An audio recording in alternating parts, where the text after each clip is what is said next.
Hello नमस्कार। स्वागत है आप सभी का सीपी क्लासेस के ऑनलाइन प्लेटफॉर्म पर। आज के इस वीडियो में हम सभी लोग बात करने वाले हैं उत्तर प्रदेश पुलिस भर्ती से संबंधित। जैसा कि आप सभी को पता है कि जिसका पेपर कंप्लीट हो चुका है और आप सभी लोग अपने रिजल्ट का इंतजार कर रहे हैं और कहीं ना कहीं आप रिजल्ट के इंतजार में ही दिन भर में 7-8 जो वीडियोज हैं वो देख रहे हैं कट ऑफ संबंधित। आज के इस वीडियो में हम सभी आपके लिए लेके आए हैं कि कट ऑफ क्या रहेगा वो तो बाद की बात है, लेकिन इसका रिजल्ट जो है वो कब तक आएगा और क्या क्या प्रक्रिया आपकी आगे रहने वाली है वो पूरे विषय पे हम लोग बात करने वाले हैं। जैसा कि आप सभी लोग यहाँ लिखा हुआ देख रहे होंगे कि रिजल्ट कब तक आएगा, टीवीपीएसटी कब होगा और कितने प्रश्न वाले जो है ना लोग दौड़ प्रारंभ करें। ये प्रश्न सबसे महत्वपूर्ण है क्योंकि यूपी पुलिस की तैयारी करने वाले मोस्टली लोग जो होते हैं वो गाँव से बिलोंग करते हैं, मतलब ग्रामीण क्षेत्र से आते हैं। तो जब ग्रामीण क्षेत्र में फिर ये एक बड़ा विषय ये रहता है कि हमें दौड़ लगानी चाहिए या नहीं लगानी चाहिए। अगर लगाने जाते हैं नहीं होता है तो फिर एक समाज का डर बना रहता है कि लोग क्या कहेंगे। इस प्रश्न से बहुत सारे लोग परेशान रहते हैं। तो इसके लिए हम एक आंकड़ा आपको देने की कोशिश करेंगे कि आपको दौड़ लगानी चाहिए या नहीं लगानी चाहिए। देखिए, सबसे पहले बात करते हैं कि रिजल्ट जो है वो कब आएगा। इसके लिए आपके ही बोर्ड द्वारा, जो आपका यूपी पुलिस का जो बोर्ड है उसके ही द्वारा अल्टरनेट में 2 वैकेंसीज और चल रही है। एक आपकी यूपीएसआई और एक आपकी चल रही है होमगार्ड भर्ती, और उसके बाद आपके तीसरे नंबर पे चल रही है कांस्टेबल। ये तीनों भर्ती बारी बारी चल रही है, SI, home guard and constable. SI का पैटर्न समझने की अगर हम लोग कोशिश करेंगे थोड़ी बहुत, तो देखिए इसका जो एग्जाम हुआ था वो 14-15 मार्च 2026 को कराया गया और इसका जो रिजल्ट जारी किया गया वो आपका 7 मई को जारी किया गया। यानी कि मार्च का आधा महीना, उसके बाद मार्च के बाद अप्रैल पूरा लिया और 7 दिन और आपके मई में लिए। यानी कि आप अगर देखेंगे तो 2 महीने से कम समय में ही लगभग 55 से 60 दिनों के बीच में ही इसका रिजल्ट इन्होंने जारी किया, बल्कि 60 तो हुए भी नहीं, 55। ठीक है, तो एसआई का जो रिजल्ट है वो इन्होंने 55-60 दिनों में जारी कर दिया। हालांकि एसआई के रिजल्ट में जो पैटर्न था वो थोड़े से कम छात्र थे एसआई भर्ती से संबंधित, लेकिन कोई दिक्कत नहीं, आगे भी हम चीजों को समझने का प्रयास करेंगे। होमगार्ड भर्ती को अगर हम लोग फॉलो करें तो देखिए इसका जो एग्जाम हुआ वो 26 और 27 अप्रैल में कराया गया। रिजल्ट इसका 28 जून को आ गया। यानी कि अगर हम सीधा सीधा बिल्कुल मोटा मोटा हिसाब लगाएं तो 27 अप्रैल से 27 मई 1 महीना और 27 मई से 27 जून 2 महीने और अगले ही दिन आपका रिजल्ट आ गया। यानी कि फिक्स आपका 60 से 61 दिनों में रिजल्ट इसका भी दे दिया। तो ये 2 बड़ी भर्ती आपके साथ साथ चल रही थी, एसआई भर्ती और होमगार्ड की भर्ती। बल्कि होमगार्ड में तो पदों की संख्या ज्यादा थी, यहाँ पे तो एक बार कम को कह सकते हैं। तो आप यहाँ पे देख रहे होंगे कि 55 से 60 दिनों के अंदर एसआई का रिजल्ट और होमगार्ड का रिजल्ट भी आपका 60 दिनों में फिक्स दे दिया।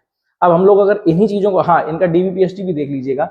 जो एसआई का डीवीपीएसटी कराया गया वो जून और जुलाई के बीच में कराया गया। यानी कि रिजल्ट के 1 महीना के अंदर, रिजल्ट आपका 7 मई में आया, मई में कोई काम नहीं हुआ, जून में आपका 7-8 जून की तरफ से आपका शायद 17 जून की तरफ से आपका 16-17, हाँ 15-16-17 जून को आपका डीवी कराया गया और पीएसटी आपका 29 जून की तरफ कराया गया। यानी कि आपको यहाँ से लगभग 1 महीना फ्रेश देते हैं दौड़ वगैरह की तैयारी करने के लिए, और उसके बाद डीवी कराते हैं। देन आपको 10-15 दिन के बाद आपका डीवी पीएसटी करवा लेते हैं, यानी कि दौड़ वगैरह करवा लेते हैं। तो आपको रिजल्ट से 1 से 1.5 महीने के अंदर अगर आप देखेंगे तो आप ये भी देख पाएंगे कि डीवी पीएसटी दोनों चीजें कंप्लीट कर लेते हैं। ठीक, ऐसे ही आप यहाँ देखेंगे 28 जून को आपका होमगार्ड का रिजल्ट जारी हुआ और 28 जून के बाद उन्होंने आपको जून में 2-3 दिन जो बचे वो छोड़ दिए। देन आपका 13 जुलाई से 7 अगस्त के बीच में आपका डीवी पीएचडी होगा। यानी कि 13-14 जुलाई से आपके डीवी होंगे। देन आपका पीएचडी यानी कि दौड़ कराई जाएगी। तो 1 से 1.5 महीने के अंदर ये भी आपका काम पूरा कर लेते हैं। ठीक, तो इन चीजों को समझते हुए हम लोग चलते हैं यूपी पुलिस कांस्टेबल, क्योंकि हमारा विषय आज का ये है। अब देखिए, आपको पता है कि इसका जो एग्जाम है वो 8, 9 और 10 जून को जारी हो चुका है। 8, 9, 10 जून को संपन्न हो चुके हैं पेपर।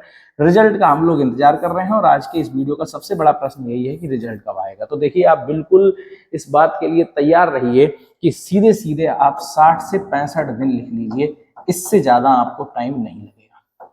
परीक्षा से 60-65 दिन आप सीधे सीधे रख लीजिए, इससे ज्यादा टाइम आपको नहीं लगेगा। और अगर आप 60 देखेंगे तो देखिए 10 जून से 10 जुलाई और 10 जुलाई से 10 अगस्त, 2 महीने सीधे सीधे रख लीजिए। तो यानी कि 10 अगस्त से पहले आने का तो कोई चांस ही नहीं है। और अगर हम लोग अपना एक अनुमान लगाएं तो आप लिख लीजिए यहाँ पे 15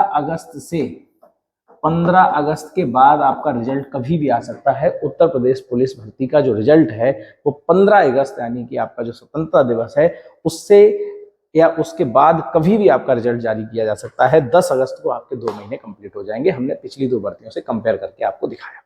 15 अगस्त की डेट आप याद रखिएगा, उसके आसपास आपको रिजल्ट आता हुआ दिख रहा होगा। ठीक, डीवी पीएचडी आप उसके आगे समझ लीजिएगा कि अगर आपका 15 अगस्त की तरफ रिजल्ट आएगा तो 1 से 1.5 महीना आपको मिलेगा, यानी कि अगस्त भी छोड़ दें और सितंबर भी छोड़ दें तो आप ये मान के चलिए कि जो दौड़ होगी, जो पीएचडी इसकी होगी, वो आप ये मान के चलिए अक्टूबर में आपको दौड़ लगाने, ठीक। सितंबर एंड अक्टूबर, सितंबर में डीवी करा लेंगे, अक्टूबर में इसकी दौड़ कराएंगे, तो सितंबर अक्टूबर में इसकी दौड़ वगैरह होती हुई दिख रही होगी। साथ ही साथ आप एक भी बात और समझ लीजिए, नवंबर टू दिसंबर इस भर्ती को फाइनल कर दिया जाएगा, यानी कि इस भर्ती का जो फाइनल परिणाम जारी होगा वो नवंबर दिसंबर में इसका फाइनल परिणाम जारी करके, और आप देखिए चुनाव से पहले कहीं ना कहीं इसके ज्वाइनिंग लेटर भी बांट दिए जाएंगे, ठीक है। तो मेरा ये पूरा बताने का आपको तरीका समझ में आया होगा कि किस तरीके से मैंने यहाँ तक आपको लाया, ठीक।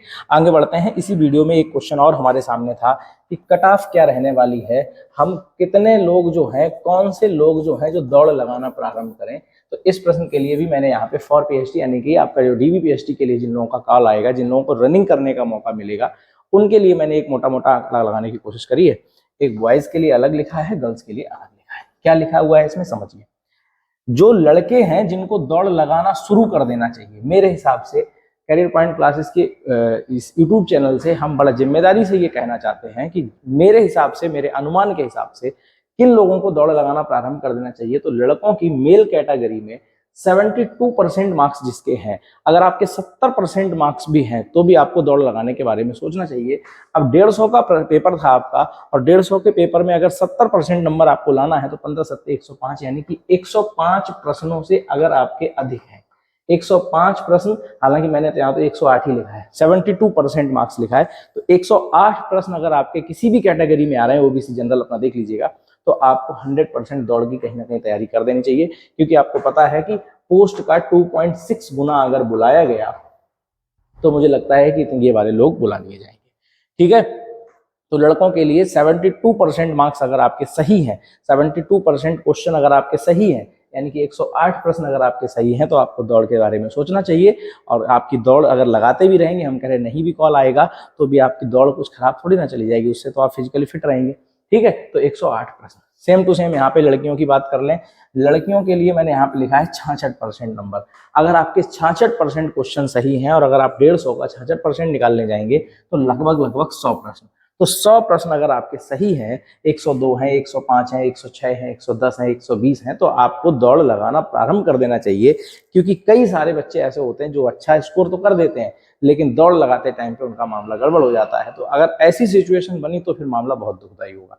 तो इस वजह से दौड़ पहले से लगाते रहे, फिजिकली फिट रहिएगा और उससे कोई घाटा नहीं हो जाएगा। हाँ, अब बात आती है कि ये आप किस तरीके से आंकड़ा लगा रहे हैं। तो देखिए, मैंने एक इन दोनों को बताने से पहले एक बेस ये लिया कि होम गार्ड की जो भर्ती थी, होम गार्ड की भर्ती में अगर हम गर्ल्स के कट ऑफ को देखें, वो पूरे जिला वाइज, मतलब आप जितने 72 जो भी आपके 75 जिलों की जो आपकी कट ऑफ जो आई है, उनमें अगर हम सब में देखेंगे तो गर्ल्स की कट ऑफ आप देखेंगे तो 55, 56, 57, 58 इसी तरीके से लिखी हुई दिखाई दी है, ठीक है। तो मैंने ये 55, 56, 57, 58% जो आपकी कट ऑफ है, इसको 10% ज्यादा मान लिया है गर्ल्स में, ठीक है। तो होम गार्ड की कट ऑफ से 10% ज्यादा रखा है, तो 55-56 पे जो आपकी पीएचडी की गई है लड़कियों के लिए, उसको मैंने 66 के आसपास ले जाके रोक दिया है। सेम यही बेस मैंने लगाया है लड़कों के लिए।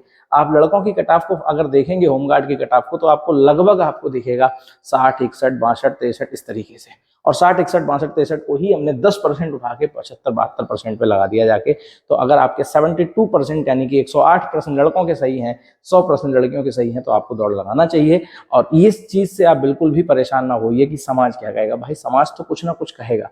अगर आपका हो जाएगा तो आपको बधाई देगा, अगर आपका नहीं होगा तो आपको ताने देगा। तो समाज से आप फिर डरेंगे तो कैसे काम चलेगा। तो भाई, ये तो उनका काम है कहना, आपका काम है जो अपना काम करिएगा। तो सोच समझ लीजिएगा कि आपको क्या करना है, आपको दौड़ लगानी है, कि बाद में ऐसी सिचुएशन होती है तो फिर मामला गड़बड़ होता है। 1-1.5 महीने में चीजें अगर आप कंट्रोल नहीं कर पाएंगे तो फिर बड़ा कष्ट वाली बात होगी, ठीक है। तो आज के इस वीडियो में इतनी बात आप मेरी समझ पाए होंगे। बाकी आप कमेंट सेक्शन में बता सकते हैं आप मेरी बात से सहमत हैं या असहमत हैं, और जो भी आप सोचते हैं कमेंट सेक्शन में जरूर अपनी राय रखिएगा। साथ ही साथ अगर आप अपने कमेंट सेक्शन में नंबर बता के अपना ये बताना चाहते हैं कि हाँ भाई कितना हमारा स्कोर आ रहा है, तो हम भी एक आइडिया लगा पाएंगे कि हमारे वीडियो को देखने वाले लोग कितने क्वेश्चन सही करके आए हैं, ठीक है। तो आज के इस वीडियो में इतना ही, मिलते हैं नई वीडियो में नई जानकारी के साथ। तब तक के लिए नमस्कार, जय हिंद, धन्यवाद, बहुत बहुत धन्यवाद। और आखिरी में एक बात और कहूंगा कि अगर चैनल पर पहली बार आए हो तो चैनल को सब्सक्राइब जरूर कर लीजिएगा। बहुत